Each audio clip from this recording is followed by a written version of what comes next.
Welcome back. We are, of course, looking ahead to today's big game, the semi-final between Pakistan and Australia in Dubai. Now, we have a lot of key players to look at. It seems almost, looking at the list in front of me, that everyone is a key player. And we've only got about 2 hours to do this, so we better crack on and move on rapidly. We're going to look at Pakistan's batting first, which on paper and in the evidence we've seen the last 3 weeks or so is very strong. It's in form by and large. Obviously, the top two are in imperious form. So let's start with the obvious man, opening batsman, captain, a fellow called Babar Azam. So here it is, Babar Azam. अगर आप देखें राशिद भाई, अगर आपसे ही start करें क्योंकि deep analysis के लिए आपका होना बड़ा ज़रूरी है यहाँ। विद इन द स्टंप जो बॉल होगी उनके 116 स्ट्राइक रेट जो कि बहुत ही ज़बरदस्त है। सामने जो ग्रीन आप देखिएगा ये आउट होने वाला भी रीजन होता है, लेकिन यहाँ पे भी इनका बैकफुट पे ये खेलते हैं, मतलब 126 स्ट्राइक रेट है और विकेट के दोनों तरफ ये देखेंगे ना इनका बहुत अच्छा मिलेगा आपको। तकरीबन 148 का ऑन साइड पे और 114 का इनका ऑफ साइड पे स्ट्राइक रेट है और इसीलिए ये दुनिया के बेहतरीन प्लेयर या नंबर 1 प्लेयर है T20 में। और स्पिनर्स पे हो या क्विक्स पे हो, दोनों पे इनका इक्वल स्ट्राइक रेट होता है। ये बहुत कम प्लेयर्स में होता है और इसीलिए ये दुनिया के टॉप रैंकिंग में हमेशा रहते हैं, चाहे वो टेस्ट क्रिकेट हो, वनडे हो या T20 हो। और मतलब ओवरऑल कंसिस्टेंसी कमाल की है, मतलब बहुत कम हमने पाकिस्तान में अभी लेटली इस तरह की देखी है। अब मोहम्मद रिजवान भी आ रहे हैं उनके करीब, पर जो कमाल बात है जो भी रिक्वायर्ड इस वक्त इन्होंने अपना स्ट्राइक रेट इम्प्रूव किया है T20 क्रिकेट के अंदर, उसके साथ अपनी कंसिस्टेंसी को बरकरार रखा। अभी आपने बाबर और उसकी रिजवान की बात की, अगर आप बाबर को देखते हैं तो बाबर का देखें बैलेंस बहुत अच्छा है, इतना ज़्यादा हिलते नहीं हैं, हेड टूवर्ड्स द बॉल जाता है, जिसकी वजह से जो है ना वो एक्सेस करते हैं बॉल को, दोनों तरफ खेलते हैं, ऑन पे भी खेल लेते हैं, कवर्स की तरफ भी खेलते हैं और बैक फुट पॉइंट तो उनका सिग्नेचर शॉट है। अगर आप कंपैरिजन करते हैं रिजवान को, रिजवान जो है वो ऑन द मूव खेलते हैं, मूव करते हैं, उनका सर थोड़ा सा गिर जाता है, इस वजह से उनको अंदर आते हुए गेंद पे प्रॉब्लम होती है और इस वजह से उनका स्कोरिंग एरिया भी अगर आप देखेंगे तो उसके लेग साइड है। तो ओवरऑल जो जितने अच्छी फॉर्म में हैं वो यही बात है कि अगर एक बंदा अगर रिजवान बैट फॉर्म में होंगे तो उनका निकलना थोड़ा सा टाइम ले लेगा, अगर बाबर बैट फॉर्म में होंगे क्योंकि उनकी टेक्निक इतनी अच्छी है, बैलेंस इतना अच्छा है तकरीज कि उसका जो है ना बैट फॉर्म कम चांसेस हैं आने के, तो ये बैटिंग में तो ये सबसे ज़्यादा इंपॉर्टेंट चीज़ होती है। और अगर इधर वैगन व्हील पे भी नज़र दौड़ाएं तो आप देखें स्ट्राइक रेट तकरीबन ऑल अलोंग द ग्राउंड, सिर्फ लॉन्ग ऑफ पे थोड़ा सा कम नजर आ रहा है, वो भी शायद बॉल्स इनको इस रीजन में कम मिले क्योंकि इस बॉल को ये ले जाते हैं एक्स्ट्रा कवर पे और पॉइंट पे लेके जाते हैं, इसी की वजह से नजर आ रहा है। लेकिन ये है कि इन्होंने डेवलप नहीं किया शॉट, जो आउट नहीं होते इनका कमाल ये है कि पैडल शॉट इन्होंने नहीं किया, रिवर्स स्वीप नहीं मारा, इनको जरूरत नहीं है। तो ये नॉर्मल क्रिकेट खेल के नंबर 1 बन सकते हैं, तो क्या जरूरत है स्विच करने की। बिल्कुल। और आई थिंक जो जिस तरह अजहर भाई ने बात की ना कि ज्यादा हिलते नहीं, हेड पोजीशन बड़ा स्टिल होता है, तो इसके जो अगर आप देखें इनिशियल जो मूवमेंट है, जो रेडी पोजीशन है वो इतना ज़बरदस्त है कि वो बॉलर के बॉल डिलीवर करने से पहले ये बस इनिशियली थोड़ा सा मूवमेंट कर ले तो उसके बाद ये रेडी होता है, जिसके बाद इट्स मीन कि इसके पास इतना टाइम होता है कि बॉल को करीब आने देता है। तो आई थिंक बैट्समैन का जो इनिशियल मूवमेंट है और जो रेडी पोजीशन है वो बहुत ज़्यादा इंपॉर्टेंट है, जिसकी वजह से बाबर को बड़ा वो हेल्प मिलता है इस चीज़ में। एडवांटेज है definitely, his consistency is definitely dependent on the kind of balance he has, overall how he can play the ball so late. And what's really remarkable in his journey has been that he has improved his strike rate while maintaining his consistency at this level, because there were talks about his strike rates in the last couple of years, but he has definitely improved that in T20 cricket while staying consistent throughout. I agree, he's been outstanding in this tournament alone, but that last couple of years has seen development. I mean, what more can we say, as I say? He's an outstanding player. He plays. I mean, the great thing, Viv, it's orthodox cricket for most of it. These are proper cricket shots. That package we saw just now, a lot of proper cricket shots. He started his whole journey against the West Indies, if I can remember. In the UAE, he was just magnificent. Couldn't seem to get him out. And what I love in that particular package in itself, just how balanced he is, and just hearing the panel speak of the fact that sometimes when you see some of these guys looking to hit, because they're looking to hit the ball so hard, they sometimes lose their shape. With Baba, I saw him just punch one off the back foot perfect shot. That shot could be classified in any era. And when you have a guy with such balance and the head stays so straight, when it needs to be hit, he can hit it. But what I'm impressed about is the fact that he's showing individuals who would like to play this game and who doesn't quite have the power as maybe the Beast and folks like that from England, that you can still accomplish and score well, so long as you pick the gaps, and he's pretty good at that. It's interesting, the figures, the stats in the middle of the innings, he's quickest in the middle, isn't he? And then he hasn't got, as you say, hasn't got the muscle, like, you know, to use yesterday's example, like a Nisham, to smash it over the boundary for 6 half a dozen times at the end. But it's still a good strike rate. He gets the job done. But he when gets the job done, you know. I mean, you need to he's keep the it going pillar. in the middle. He's the pillar, and the good thing is he plays his natural, proper cricketing shots, and that's why, you know, Rizwan and Fakhr, he needs somebody around him who play big shots. So give them a comfort to go deep in the inning, because in 6 overs, 1 to 6 overs, his strike rate is 93. Because he built his innings, always takes some time, and that has been a success for Pakistan. You know, their partnership is always key.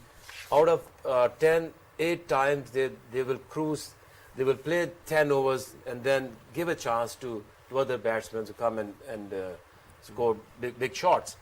So I think Fakhr's role is important. If we got early wicket, like if Rizwan gets out, then Fakhr has to fire, because you can't afford Babar batting with Hafiz for a longer period. Because Hafiz also takes some time and play cricketing shots.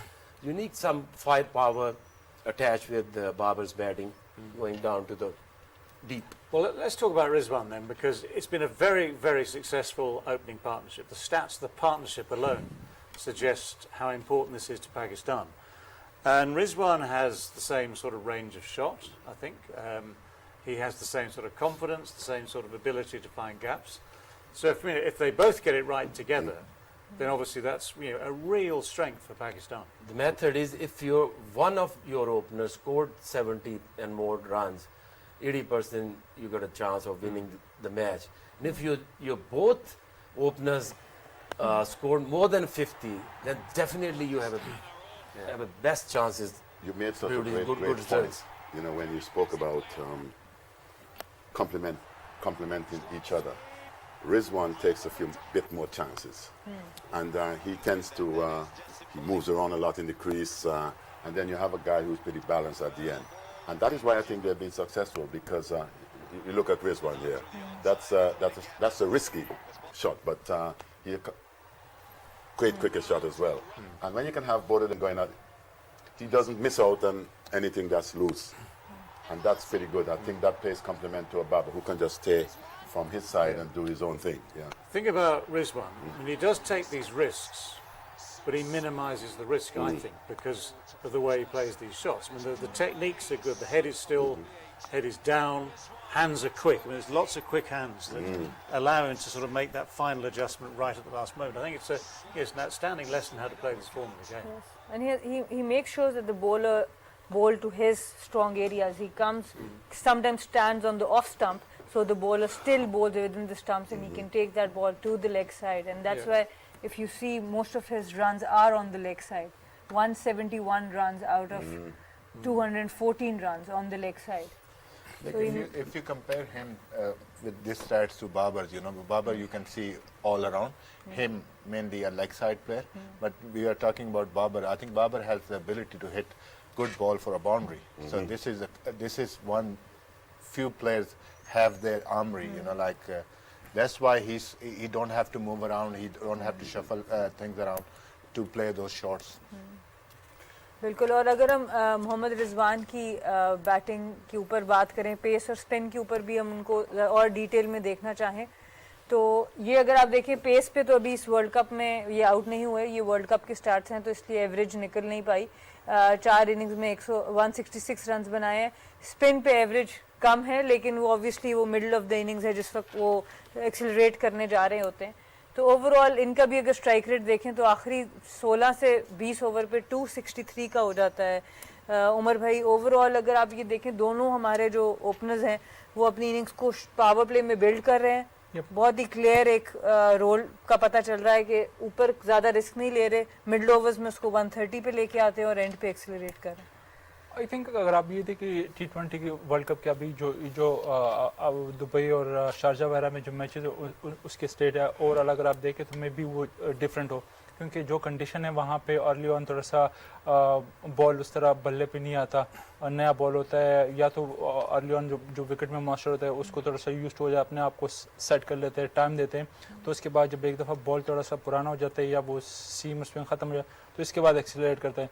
मे भी एक reason ये भी हो कि early on का जो strike rate है वो कम है और नीचे पर जितना टाइम गुजरता है मिडल फेज में और फिर एंड के तो उनका स्ट्राइक बढ़ जाता है। तो आई थिंक कंडीशन पे भी डिपेंड करता है, उसी हिसाब से अपने आप को ये अडॉप्ट कर रहे हैं। और राशिद भाई मैं बहुत इंटरेस्टेड हूँ, आपने भी क्या पॉइंट्स लिखे हैं हमसे शेयर जरूर। 6 टीमें लिखी हैं जो कि दुनिया पे राज कर रही हैं, Australia, Pakistan, India, south Africa, England and New Zealand. अच्छा 2 मिस हो गई इसमें से, इंडिया एंड साउथ अफ्रीका, ये लिख रहा था। अच्छा उमर को सुन भी रहा था।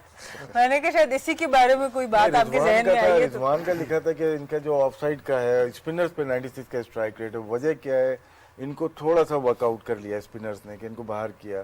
स्कॉटलैंड के खिलाफ हमदा थे शायद पहला ओवर पे 1 रन बना था, शायद बाहर आ गए तो वो रिजवान का तरीका क्या है कि सारी बॉल हेड जब चला जाता है बाहर इस रीजन में लेने की कोशिश करते हैं, थोड़ा बाहर बॉल की जाए, न्यू बॉल हो, फास्ट बॉलर या स्पिनर, तो ये थोड़ा सा टाइम लेते हैं। लेकिन यहाँ पे देखते हैं ऑस्ट्रेलियंस किस तरह से इनको अटैक करते हैं, क्योंकि मेजर प्लेयर यही हैं अभी, क्योंकि बाबर अमूमन दायरे में आराम से खेलते हैं, रिजवान स्ट्राइक करते हैं। एक मैच में ऐसा हुआ जिसमें रिजवान ने आराम से खेला और बाबर ने स्ट्राइक किया था, तो यहाँ पे ऑस्ट्रेलियन शायद ऑफ स्टंप के बाहर इनको आज अटैक करेंगे।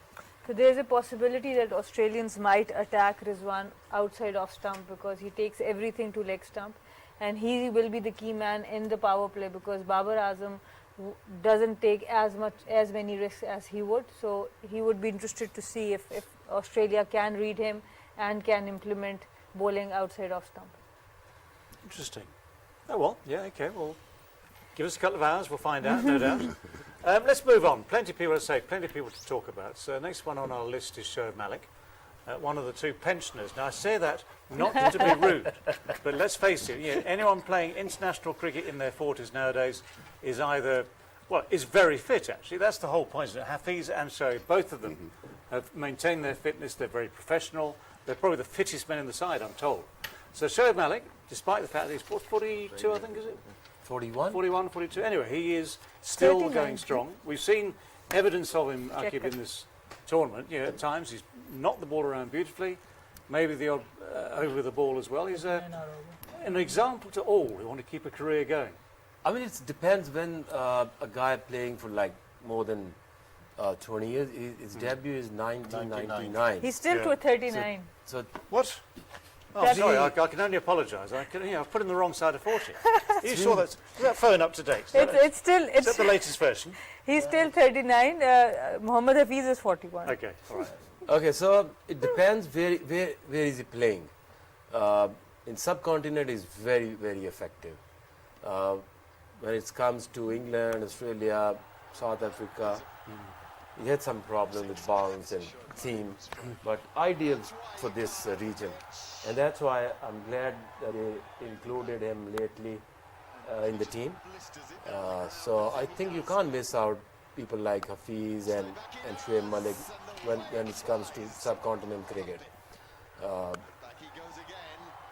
Really effective, especially against spinners,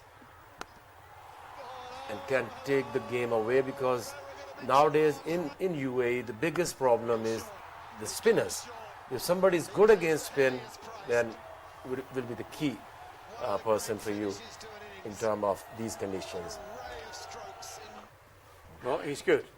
He is good. The wagon wheel shows us what onside 69 from 34, high strike rate 202, offside 30 from 19, still very good strike rate 157. That also reflects the roles he's had to play. I mean, he's had to come in late down the order. He's not had time to build, so either he gets on with it or he gets out. So that reflects the strike rates as Yes, well. definitely, and loves to come down the ground against spinners, and that's what has been the strength for him. और हम इस पे बात करते रहेंगे, पर यहाँ हम लेंगे छोटा सा वक्फा और फिर उसके बाद आपसे दोबारा मिलेंगे.